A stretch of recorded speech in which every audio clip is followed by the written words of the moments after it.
Mandalika. Alamnya indah tidak terkira. Jumpa lagi dengan saya Adita, tentu hanya di Kabar Moda. Nah, Kaula Moda, tahu saya ada di mana sekarang?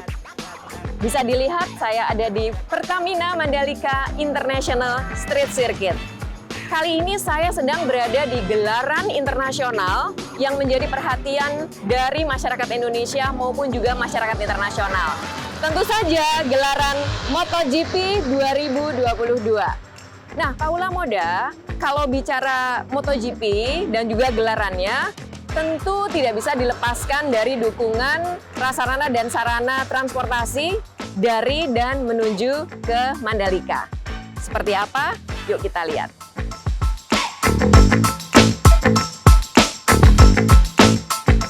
Ya, Kaula Moda, transportasi beserta sarana pendukungnya sangat dibutuhkan untuk bisa memobilisasi masyarakat internasional maupun masyarakat Indonesia untuk sampai ke Mandalika. Semuanya sudah disiapkan dari sisi udara, darat, dan juga laut. Khusus untuk udara, pemerintah telah melakukan pembenahan terhadap Bandara Internasional Zainuddin Abdul Majid di Lombok agar bisa menampung lebih banyak penumpang dan juga bisa menerima kedatangan pesawat logistik yang berbadan besar seperti Boeing 777. Itu semua sudah disiapkan sejak jauh hari, juga bahkan rute itu juga penerbangannya, trafiknya ditambah. Ya, sekarang ini pesawat-pesawat internasional sudah bisa langsung mendarat di Bandara Internasional di Lombok, ya, tanpa harus melalui Jakarta. Di samping itu juga ditambah extra flight, sehingga makin banyak kursi yang tersedia dan masyarakat bisa datang menggunakan transportasi udara sampai ke Lombok.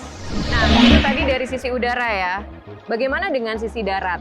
Darat juga sangat penting loh ya, karena banyak juga masyarakat yang datang ke Mandalika ini menggunakan transportasi darat, termasuk juga transportasi penyeberangan lewat laut. Nah, untuk darat, khusus di Mandalika ini, pemerintah menyediakan shuttle bus, ya, karena kita memang ingin mengurangi penggunaan kendaraan pribadi, agar nanti lalu lintasnya bisa lebih lancar, tidak terjadi kemacetan. Ratusan bis sudah disiapkan untuk shuttle, baik itu yang nanti dijemput dari bandara maupun dari pelabuhan menuju ke Mandalika, maupun juga yang kemudian dari Mandalika masuk ke area sirkuitnya. Ya, ini semua diupayakan agar masyarakat nyaman ya. Menggunakan kendaraan pribadi nanti dikhawatirkan justru terjadi penumpukan dan terjadi kemacetan. Nah, tetapi syarat utamanya tentu harus sudah memegang tiket untuk bisa menggunakan shuttle bus ini. Tiket menonton MotoGP ya. Jadi jangan lupa itu harus dibawa. Nah, selanjutnya kita tentu juga harus memikirkan integrasi antar modanya. Ya, karena begitu bis datang ke Mandalika, tentu juga harus ada halte yang kemudian nanti akan menjadi pusat integrasi moda dengan shuttle yang lain. Jadi ini perlu ada satu halte, beberapa halte yang bisa menampung shuttle bus yang kemudian nanti akan meneruskan masuk ke area sirkuit. Nah, ini semua juga dibangun oleh Kementerian Perhubungan. Jadi betul-betul dipikirkan ya secara terintegrasi, baik itu sarana, prasarana maupun juga integrasi antar modanya.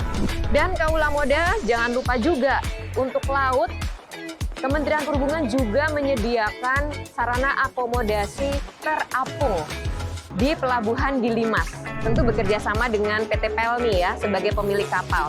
Jadi ada kapal namanya KM Kelut, itu digunakan sebagai akomodasi bagi para penonton MotoGP secara gratis. Ada sekitar 1.500 kapasitas tempat tidur yang disiapkan dan itu semua bisa dinikmati oleh seluruh masyarakat yang sudah memegang tiket MotoGP.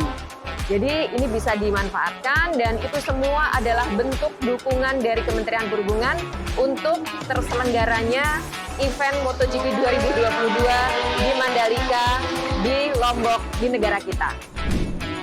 Nah, Kaula Moda, itulah semua bentuk dukungan dari Kementerian Perhubungan dalam rangka gelaran MotoGP 2022 yang diselenggarakan di Pertamina Mandalika International Street Circuit. Semata-mata semuanya untuk kenyamanan seluruh penonton, baik itu yang ada datang dari masyarakat Indonesia maupun masyarakat internasional. Jangan lupa ya, walaupun kita sekarang mungkin sudah menurun kasusnya dan juga sudah banyak relaksasi yang dilakukan, tetap protokol kesehatan tidak boleh ditinggalkan. Tetap gunakan masker, cuci tangan, dan juga tentu harus jaga jarak, hindari kerumunan. Dan kalau tidak penting-penting sekali, jangan lakukan mobilitas dulu. Baik, saya Adita, sampai jumpa Kaula Muda dan tentunya salam Kaula Muda.